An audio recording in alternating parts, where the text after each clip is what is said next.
music up, turn the lights down, I'm in my zone. Alright, y'all, welcome back. Week 2 of online classes.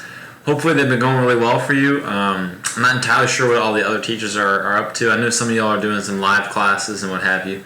Again, feel free to use the live chat that's going to be available every day, in our assigned time period.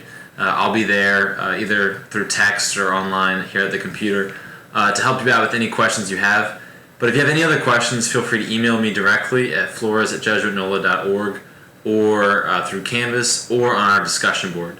Only change is that instead of using a discussion board for every class period, because it doesn't seem like too many people have questions during that session, just go ahead and we're going to have one discussion board for the entire unit, right? So now we're in Unit 11. We'll just do the entire discussion board, one unit. So if you have any questions, go ahead and put them there, okay? I know the last video, Kyle was complaining that it was, he goes, Mr. Flores, you went a little long there. So I'm going to try to keep this one short. So we're going to do a very brief run through of Joshua, and then hopefully some of you will enjoy this. Instead of me talking, we're going to let our very good friends at the Bible Project do the rest of the talking, okay? So go ahead and watch this video, and I'll give you kind of a brief rundown of Joshua, and then watch the video below this one of the Bible Project explaining the entirety of the Joshua story, okay? You may have noticed, though, that we're going a little bit faster through the Bible, and some of that is because we were behind from the last quarter, and some of it is that online we can move a little bit faster. The goal is to try to get through all the Old Testament by the end of the fourth quarter, and it may seem like there's a long time before us ending for the summer, but it's actually coming up faster than you think, because just around the corner is going to be Easter break, and then after Easter it's only a few more weeks until May, and then it's only like a week or 2 weeks into May, and then it's exam week. So it's kind of exciting. At the same time, it means we got a lot to cover in a little bit of time. So let's get into it. Okay, the Joshua story happens actually a little bit later than exactly where we left off. Okay, so Moses has gotten the 10 Commandments. Moses has led the people out of Egypt, and they're in the wilderness, and we heard that they were kind of complaining. Moses prays to God. They get the manna. They get the water from the side of the rock. They get the 10 Commandments, okay? The next few books of the Bible all have to do with laws and regulations regarding what the Israelites should be doing during this time. Believe it or not, they don't always follow it. And so for 40 years, they're wandering around in the desert, right? They're going all kind of different directions. If you look at a map, they could have gone a straight line. They don't do a straight line. They go up and down all around. And they're still wandering around, waiting to get into the promised land, right? And they get really, really, really, really close. Moses has done a great job leading them, but then even Moses starts to doubt God. And so God doesn't allow even Moses to cross into the promised land because of his doubts. So Moses appoints Joshua as the next leader. And so Joshua takes over here as the leader after Moses. We're going to see Joshua as a type of Christ.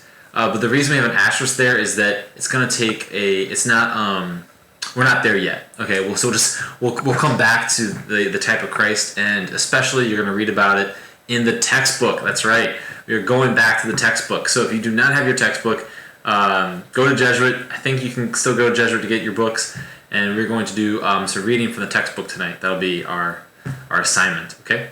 So, we are moving on. Structure and thesis of the book.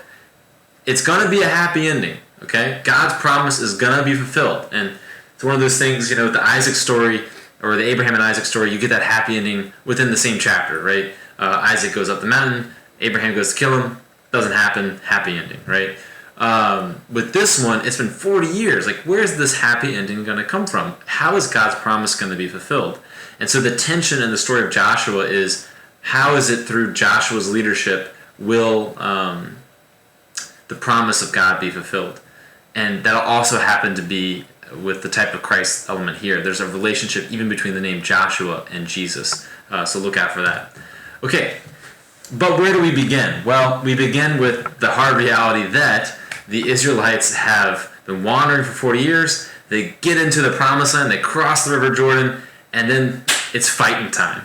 Turns out there are other people living in the promised land besides the Israelites, they don't find it empty, right? And so the fighting happens. And so you probably know the big one, the walls of Jericho falling. So that's one of the first big fights, right, is the walls of Jericho. But the main point, okay, so what's the whole point of the book of Joshua? And this is going to be kind of how we set up a lot of the books from now on in the Old Testament. There's going to be a lot of stories about military conquests. There's going to be a lot of stories about spies and armies, espionage. And how do you make sense of the fact that this is a holy, religious book with all these stories of war and violence? The first thing you want to remember is that there's always two things going on. There's the literal story that's going on, and then there's the spiritual sense of what's going on.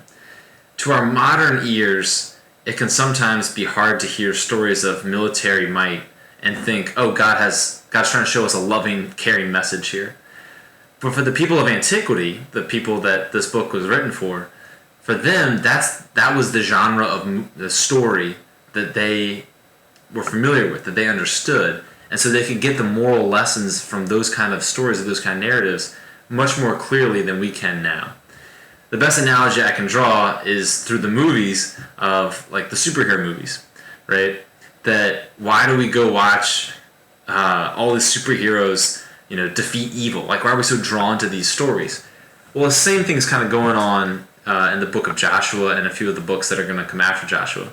That yes, we're telling stories of war and military conquest, but there's a secret, deeper meaning, not secret, but a deeper meaning underneath that, right? Which is that God desires us to trust Him and obey Him in the same way that a commander would desire his soldiers to trust and obey.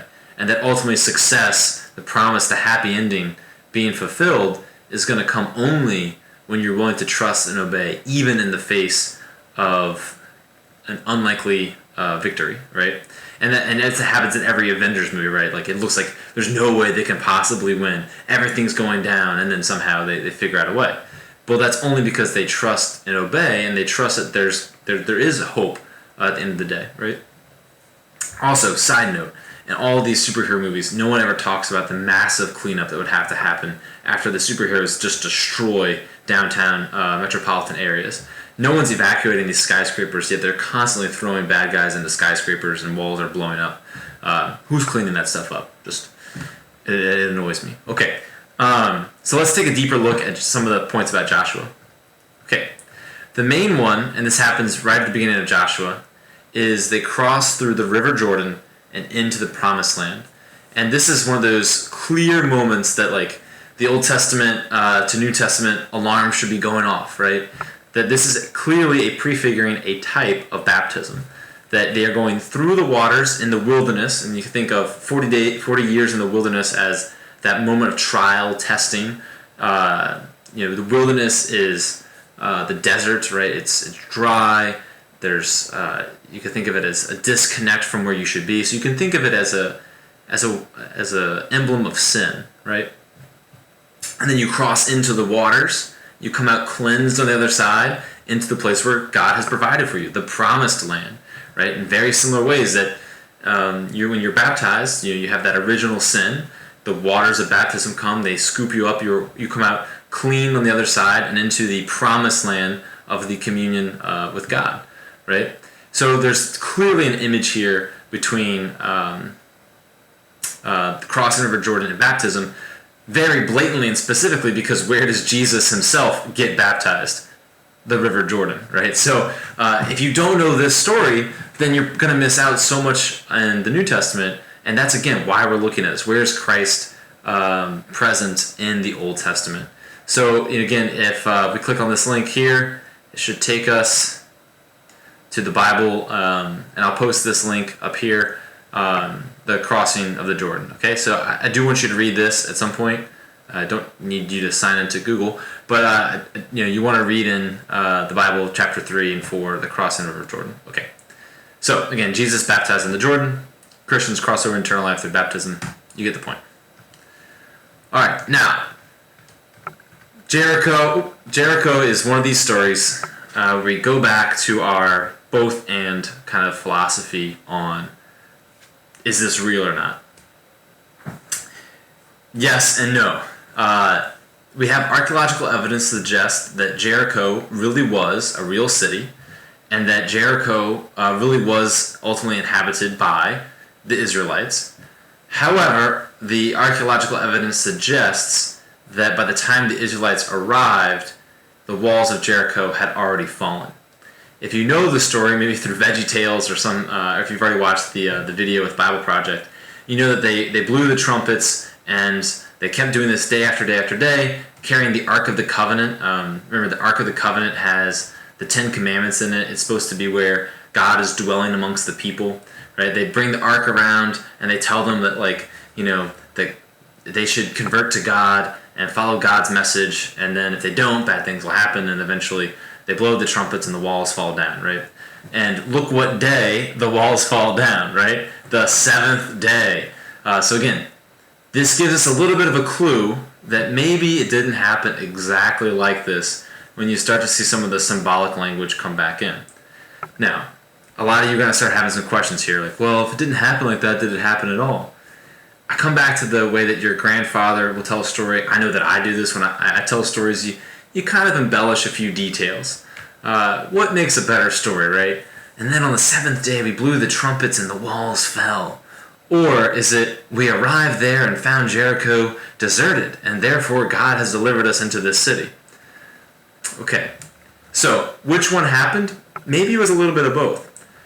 But the main point still stands. The main point still stands, which is that God has provided for them the promised land in the same way that God will provide for us the promised land if we trust and obey Him. And whether that's through crossing the River Jordan or through its baptism, right? Whether it's through eating the manna in the desert or the Eucharist at Mass, right? The same thing, the same journey is happening in our lives. So we just want to keep that in mind when we read these stories. It's still very possible that it happened exactly the way that the Bible says it happened, but the bigger point of the story is that trust and obey mindset. That if you trust in God and then you obey His commands, the promises that He has in store for you will in fact happen. Right? And so that's the bigger point that I want you to take away from this. Okay, but this is also the story in the Bible, and so we want to know that story.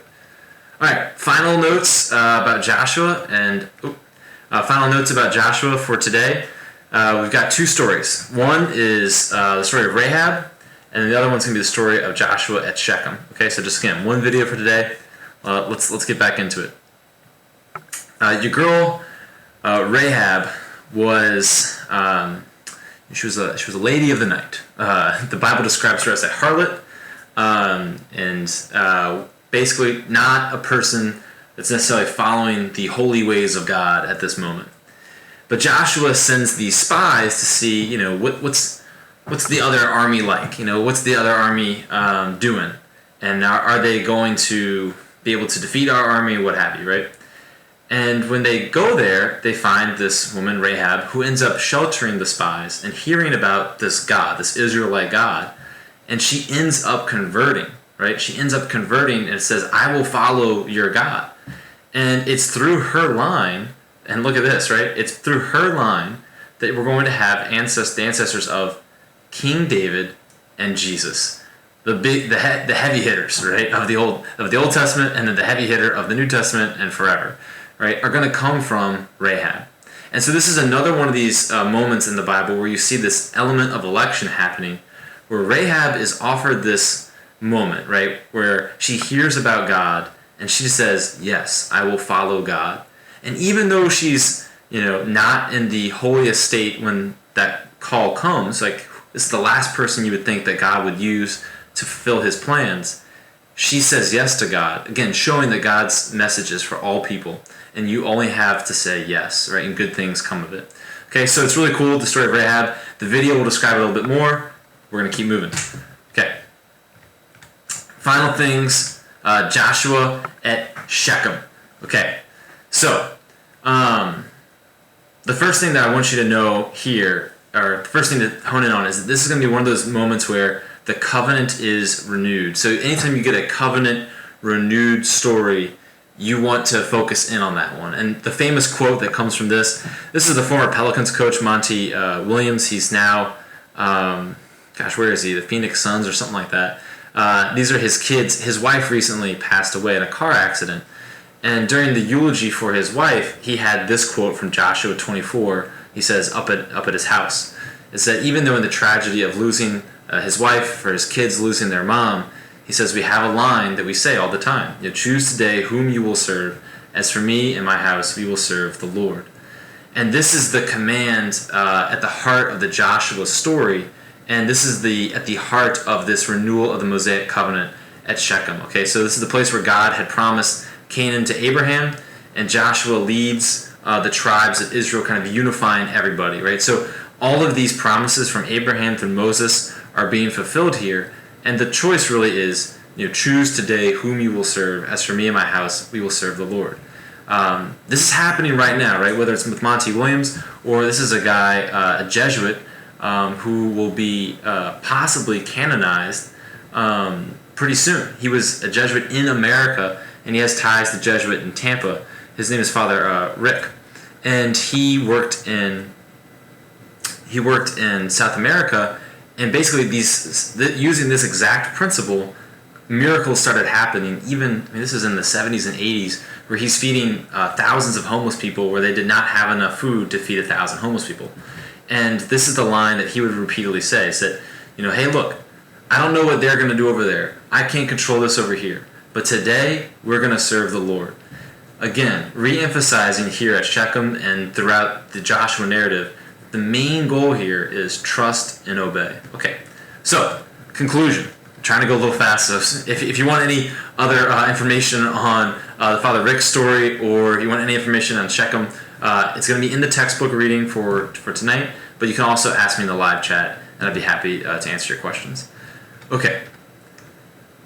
Told you we get to Joshua and Christ. So, we talked a little bit about God and war in the Bible. Now we're going to talk a little bit more about Jesus and Joshua and the relationship there. The first one is this. One way to read the Joshua stories and all of the warfare and destruction is that we're talking about spiritual warfare, not physical warfare. And so when there's commands to make sure that there's no one left, eliminate the enemy completely. The idea is that you don't want to let any evil remain in your heart, right? You've got to defeat evil once and for all. You can't let one little survivor of evil remain in your heart. You got to defeat it all to the last evil, bone or whatever it is, okay? And the strategy of how to win these fights is to trust and obey God in the same way that you would want to trust and obey your commander. And I may have talked about this before, but a lot of times in ancient warfare, we're not talking about modern warfare, not the video game. We're talking about guys lining up in military lines to fight in a line, not unlike even revolutionary warfare too. And the way that you're most successful is that if every person follows and obeys the right commands, yes, there might be some hardships, yes, people might fall, but that's the best way to ensure victory. And that's the strategy that's being implemented here in the spiritual life, is that if we all together follow the rules, we all together trust God, success will happen, God's promises will be fulfilled. Okay? At the same time, we know that some of these rules are hyperbole, right? Or hyperbole that lead us to understand that it's a spiritual lesson that's being made. So in one moment in the book of Joshua, they say, kill everyone, every last woman, child, kill them all. It sounds like, why would God say that? Well, in the very next chapter, they say, also don't intermarry with them, the people we just conquered, because we want to make sure that you stay faithful to your faith. Well, you can't intermarry if you've destroyed everyone, right? And so we know that some of those rules or some of those commands are hyperbole. They're military language used to convey a spiritual message, right? You got to kill all evil inside of you, and leave no evil survivors, right, in your heart. Joshua and Jesus, there's some links here. Both bring people to the promised land. Joshua through the crossing of the Jordan, through fighting those battles, he brings the people to the promised land. Jesus, through his public ministry, the miracles, and then ultimately through the Eucharist, his passion on the cross, his resurrection, and then the Eucharist and the sacraments today. Whereas Joshua saves for one time, Jesus is going to save for all. Whew. Okay, I know that was a lot. Again, it's just one video for today, Bible project on the story of Joshua. But look at that. We're done the book of Joshua. That's pretty awesome. And we will move on to, I think it's Ruth is next. Ruth and then Judges, or Judges and then Ruth. But tonight, okay, check Canvas. I'm going to post some specific pages in the textbook to read about Joshua. Okay? So Bible project video, pages in Canvas, and then I will see you in the next one. Test Thursday. We'll have no class that day. We'll just have a test day. Okay? So see you guys in the next one.